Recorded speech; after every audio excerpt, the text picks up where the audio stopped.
Espiritismo e Evangelho, com Gilton Carlos. Todo esforço pessoal para a prática do bem tem seus méritos. Olhe para si mesmo, avaliando o que está presente em seu coração. O orgulho pode anular todo o mérito e aprendizado que uma ação caridosa carrega. Por isso Jesus afirma que sua mão direita não saiba o que fez a sua esquerda. Eu sou Gilton Carlos e aqui no Espiritismo e Evangelho nós falamos a você que gosta das ideias espíritas, dos temas de interesse da alma humana e sempre do Evangelho de Jesus. Hoje vamos falar nesse episódio por um quarto de hora sobre dar sem querer retorno.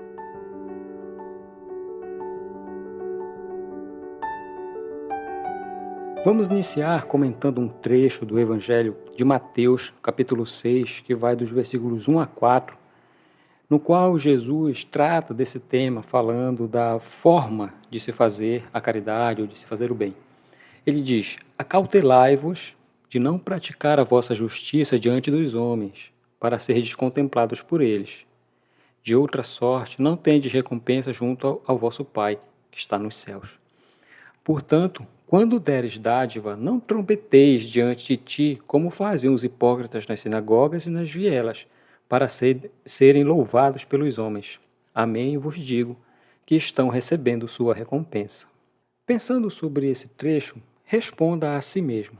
Quando Jesus faz essa afirmação, ele está dizendo: evite, tenha cuidado ao fazer caridade desta forma. A caridade é um bem dentro dos domínios da lei de amor. Portanto, o seu efeito é sempre positivo. Mas se for feito assim, desta forma como Jesus está abordando, pode ser que este efeito benéfico não aconteça. Por que assim? O que é que está envolvido numa atitude como esta? O desejo de ajudar, listamos.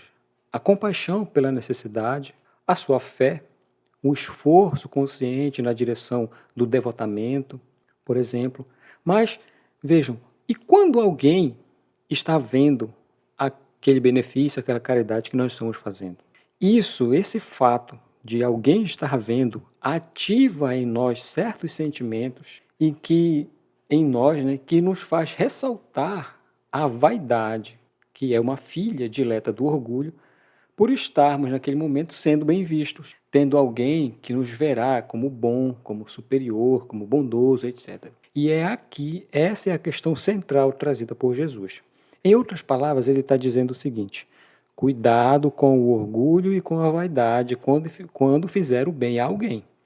Porque sendo um vício contrário à humildade, pode acabar anulando o mérito da ação, já que o orgulho busca sempre a recompensa de ser visto como superior. Então, entrando no Evangelho segundo o Espiritismo, isso está no capítulo 13, eles descrevem da seguinte maneira, de maneira bem direta até, que em fazer o bem sem essa ostentação, esse desejo de ser visto e reconhecido, há um grande mérito. E mais meritório ainda é fazer ocultar a mão que dá. Aqui é o claro exercício de humildade. Esse exercício de humildade é o seu esforço próprio para o bem, já que os bons sentimentos, pelo menos na maioria de nós, que ainda está aqui pela terceira ordem dos espíritos imperfeitos, as virtudes não vêm, na maioria de nós, espontaneamente. É preciso que se faça uma ação, um esforço nessa direção. É isso a medida do aprendizado. Numa palavra, eles colocam: colocar-se acima das questões materiais, de forma a renunciar àquela satisfação que vem quando existe alguém testemunhando o fato sendo feito. E renunciando a isso, esperar a aprovação de Deus. Porque quantos não há por aí que dão apenas na esperança de que aquele que está recebendo irá lembrar dessa dívida de gratidão ou anunciar por aí posteriormente a generosidade recebida por aquela pessoa.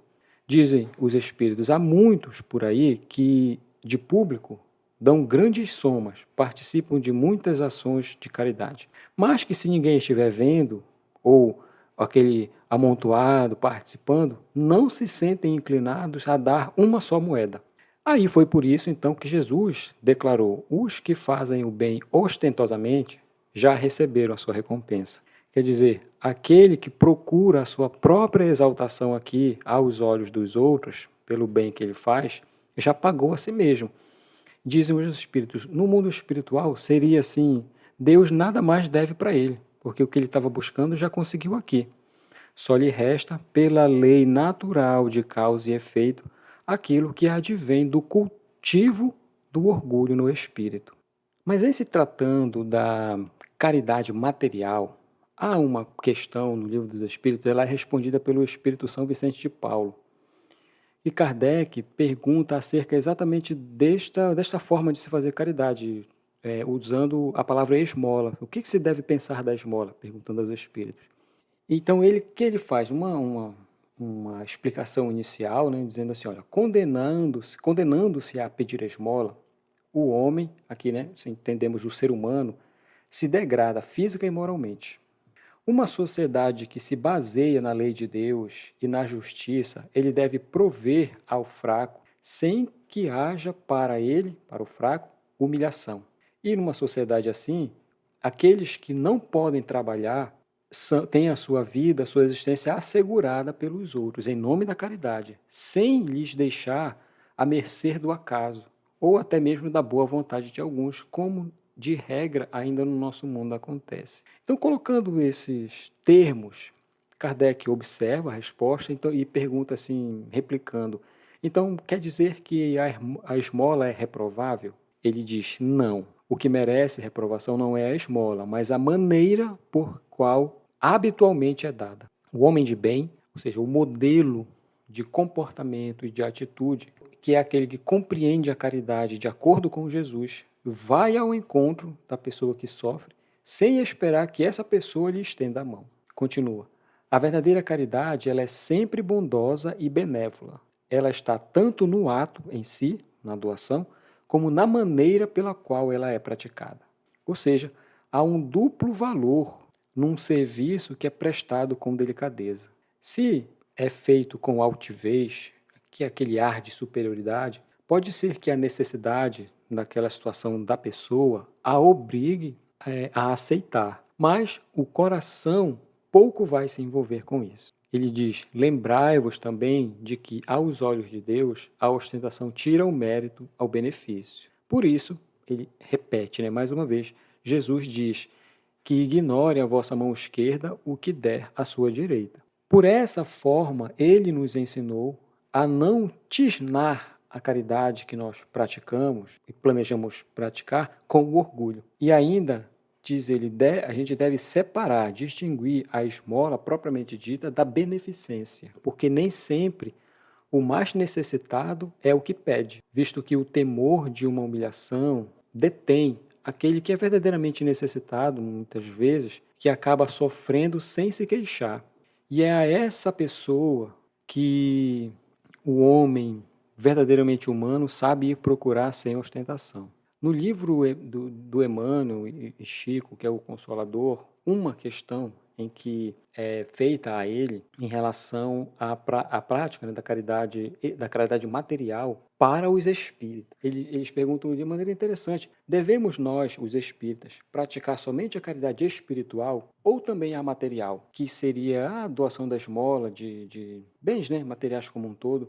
Então ele entrando nessa questão para explicar aqueles que o questionaram, ele diz, o fundamento da codificação de Kardec, que é formulado no Fora da Caridade Não Há Salvação, é bastante expressiva para que nos percamos em minuciosas considerações. Todo serviço da caridade desinteressada é um reforço divino na obra da fraternidade humana e de redenção universal. Qualquer serviço de caridade, seja ela espiritual, moral, material, que seja. E ele continua dizendo assim, há urgência, contudo, em relação aos espíritas sinceros e esclarecidos no Evangelho, que procurem compreender a feição educativa dos postulados da doutrina espírita, reconhecendo que o trabalho imediato, neste momento, é o da iluminação interior, de cada um, melhorando-se os valores do coração e da consciência. Dentro desses imperativos, é lícito que valorizemos a excelência dos planos educativos da evangelização, de modo a formar uma mentalidade espírita cristã com vistas para o futuro. Importa aqui a gente destacar essa expressão que ele utiliza, feição educativa dos postulados da doutrina espírita. Quer dizer que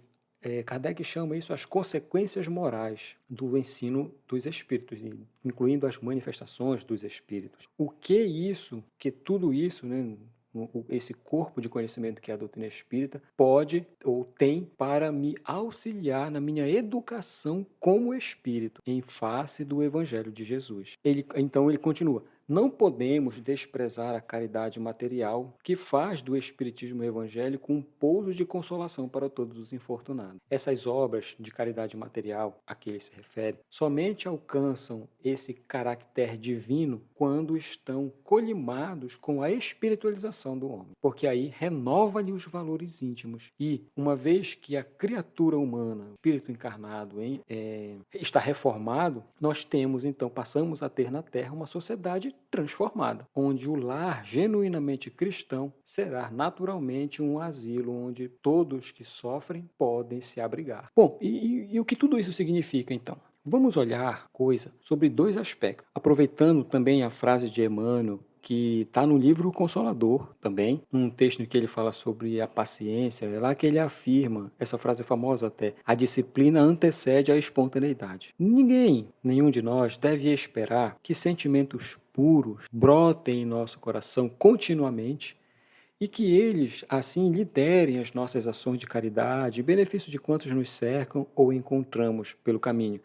Porque se fosse para ser assim, isso nos levaria a uma espécie de paralisia moral, prejudicial a nós, acima de tudo, e aos outros que poderiam ter o benefício dentro daquilo que nós podemos fazer.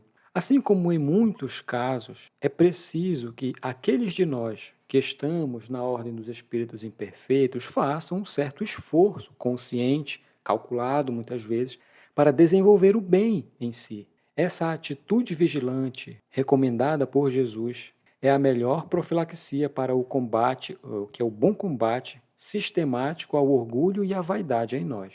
Daí, como caminho, dentro da pedagogia sugerida por ele, ainda é mais saudável agir com discrição, em silêncio, sem chamar a atenção para si mesmo e para o ato que está sendo praticado. Isto, segundo Jesus, nos auxiliará a desenvolver a humildade e a fé em Deus, que sabemos, tudo vê e que por suas leis tudo registra, mesmo que aqui no plano material ninguém saiba. Aprendamos assim a auxiliar para que a nossa dádiva não se transforme em espinho, envenenando as feridas alheias. A caridade, fala Emmanuel, não surge apenas da doação de ordem material. Ela é um serviço de cada instante e apoio de cada dia. Não comentes o mal, para que o mal não se estenda. Não te refiras à sombra, para que ela não te envolva. Ao pé dos semelhantes, cala o teu impulso, esse impulso da maldição, que começa com a leviandade, que é a inconsequência, e a crítica. Se estiver junto a doentes, não fale de enfermidade. Se está vivendo entre pessoas que ignoram, mal instruídas, não fique reprovando aqueles que ainda se movimentam na ignorância. Não insista destacando a perversidade e o infortúnio, embora a vida nos determine que a gente deve extinguir a penúria, sanar a dor. Lembra-te, isso aqui é uma recomendação de Emmanuel, de que é preciso esquecer a própria superioridade para que a lição não se converta em orgulho. Não vale, ou seja, de nada adianta socorrer desesperando ou ferindo. Então, ocultar a mão esquerda para que a direita não te conheça, a beneficência, não é simplesmente uma atitude de respeito e fraternidade na assistência que é praticada, mas também um apelo de Jesus à nossa humildade, para que nos amparemos reciprocamente, sabendo que a fraqueza daqueles que hoje estão caídos pode ser a nossa no futuro que a vida irá nos oferecer, de modo que apenas praticaremos o amor e nos compreenderemos ajudando uns aos outros como verdadeiros irmãos.